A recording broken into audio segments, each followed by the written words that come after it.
There are moments in history when gold stops being an asset and becomes a test of trust. And when that happens, one question becomes more important than price. Where is it?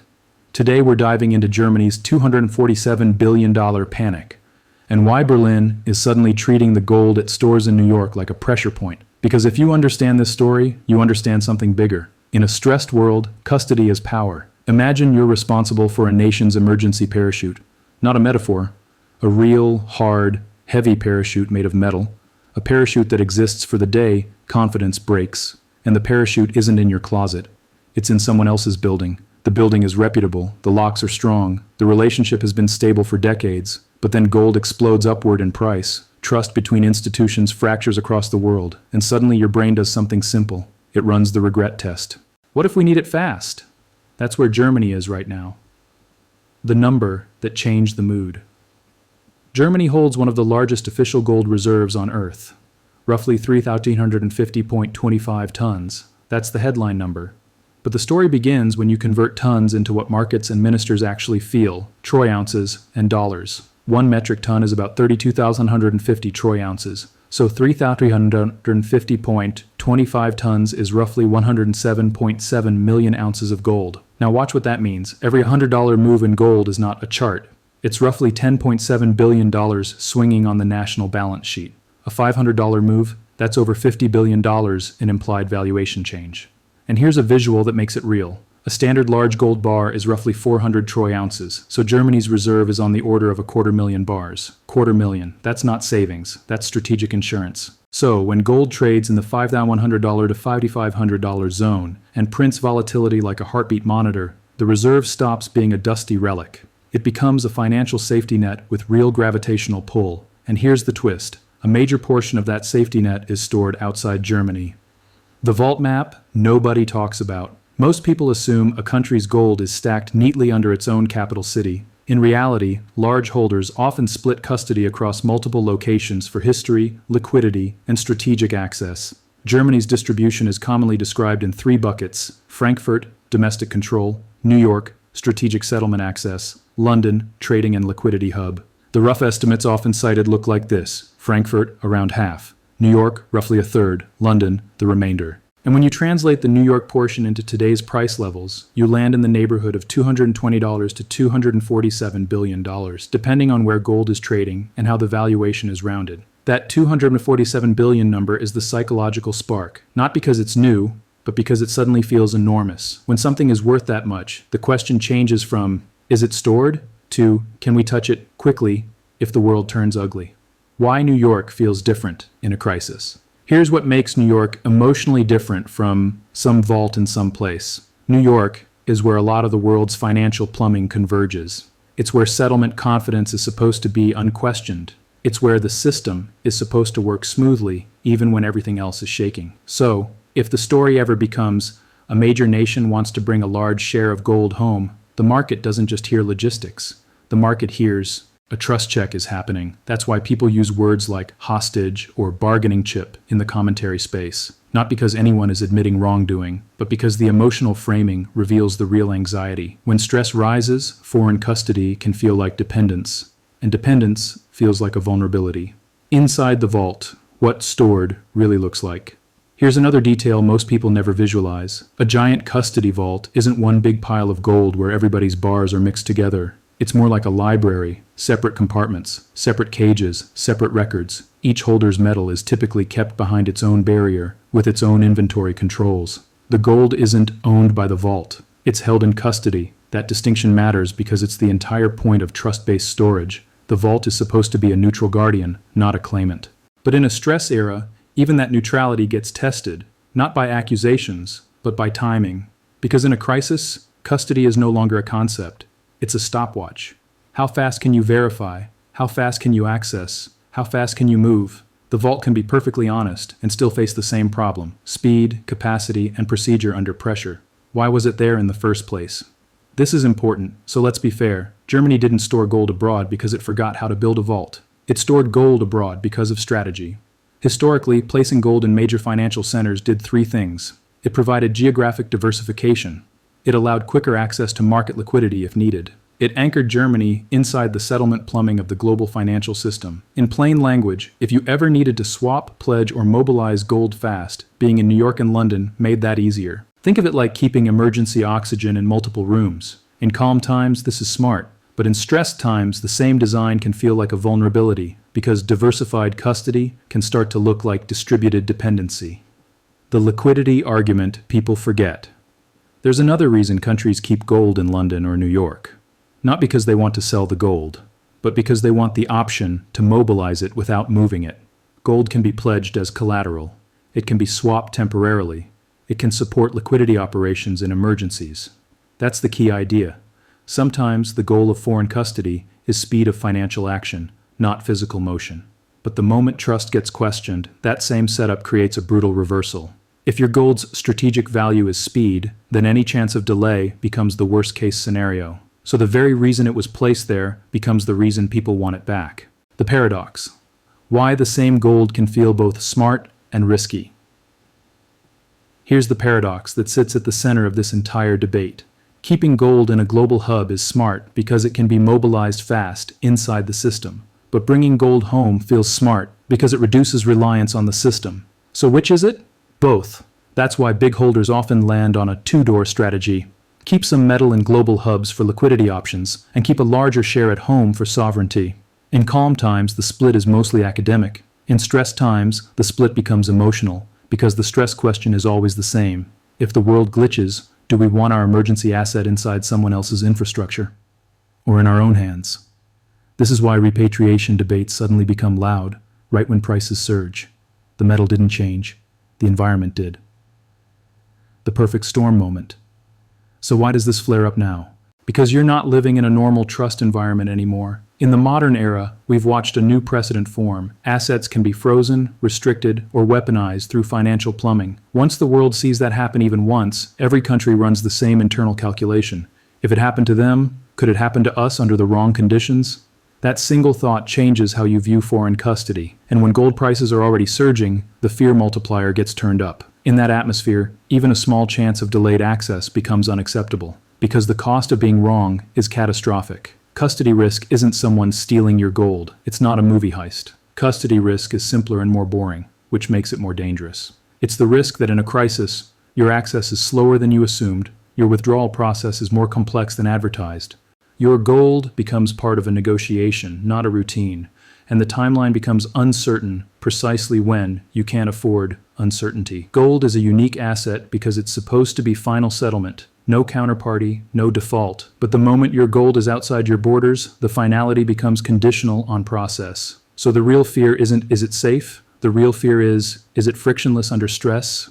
The process, nobody explains. Here's what most headlines never tell you. Even if every bar is perfectly accounted for, moving hundreds of tons is not like wiring money. It's logistics, it's security, it's compliance, it's paperwork, it's scheduling, and most importantly, it's verification. Repatriation isn't a single action, it's a chain of actions. Step 1, identify the exact bars, down to serial numbers, weights, and assay stamps. Step 2, verify ownership records and allocation status. Step 3, arrange inspection, and if necessary, reassay. Step 4, pack and secure under strict chain of custody procedures. Step 5, transport with insured guarded routes. Step 6, receive, re-verify, and vault the metal at home. And here's the key detail. In a calm environment, these steps are scheduled, quiet, and polite. In a stressed environment, the same steps become crowded, delayed, and tense. That's why countries obsess over speed. Speed isn't impatience. Speed is insurance against regret. The bar list, the most boring document that can shake markets. Every serious central bank has a thing that sounds mundane but is sacred, a bar list. It's the ledger that turns "we own gold" into "we own these bars." Each bar has a refiner stamp, a weight, a purity mark, and a serial number.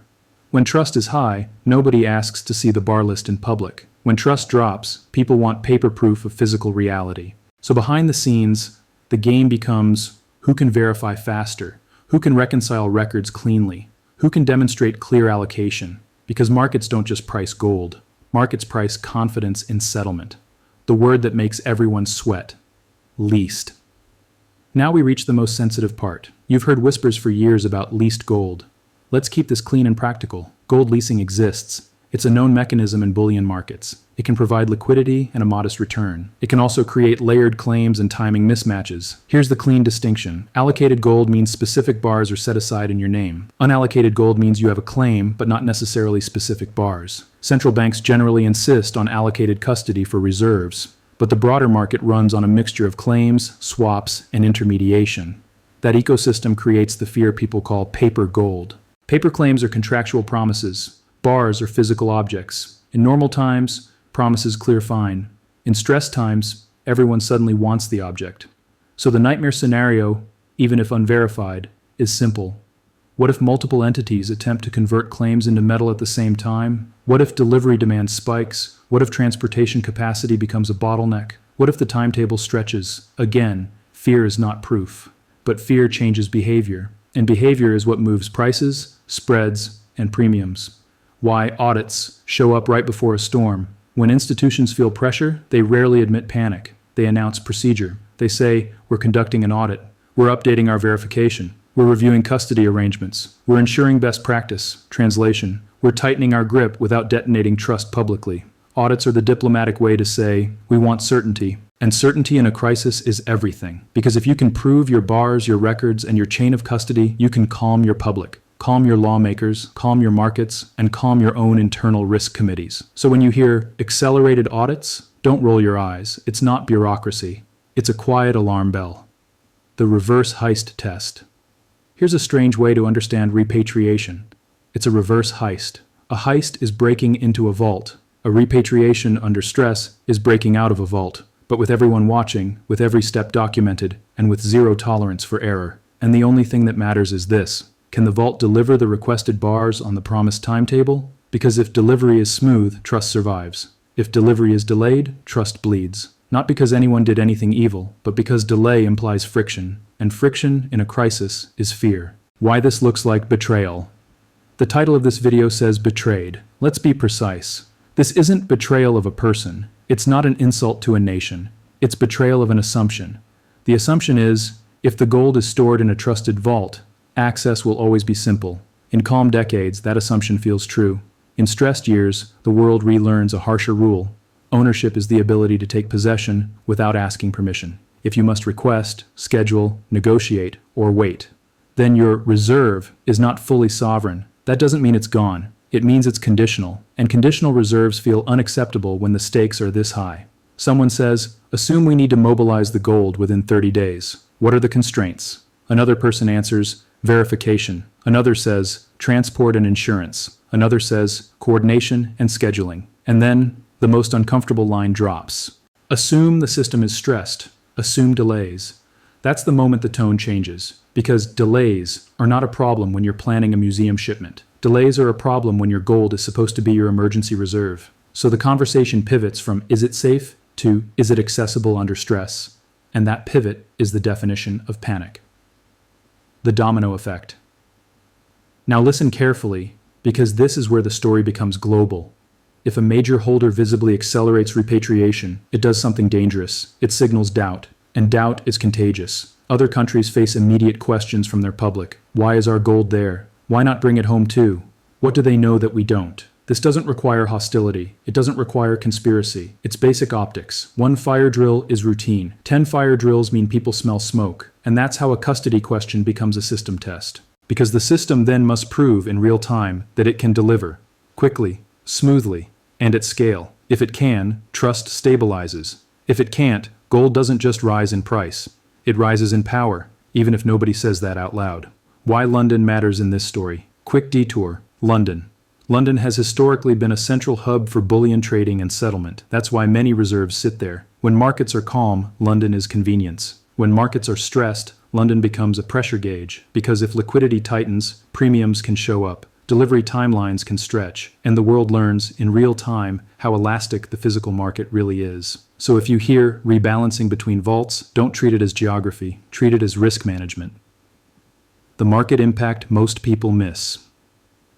Here's what the average investor misses. Repatriation talk can change the physical market even before a single bar moves. Why? Because expectations change behavior. Refiners hedge differently, intermediaries manage inventory differently, leasing rates can shift, premiums between regions can widen, liquidity providers can step back, and small buyers can get pushed to the back of the line. The market can tighten simply because major holders are signaling, we care about physical access again. And the moment the world cares about physical access, paper claims begin to feel less comforting. The what? The Q problem. Here's an unglamorous truth. Even if every bar exists, you can still have a queue. Not because the vault is lying, because physical operations have capacity limits. How many inspections can be done per week?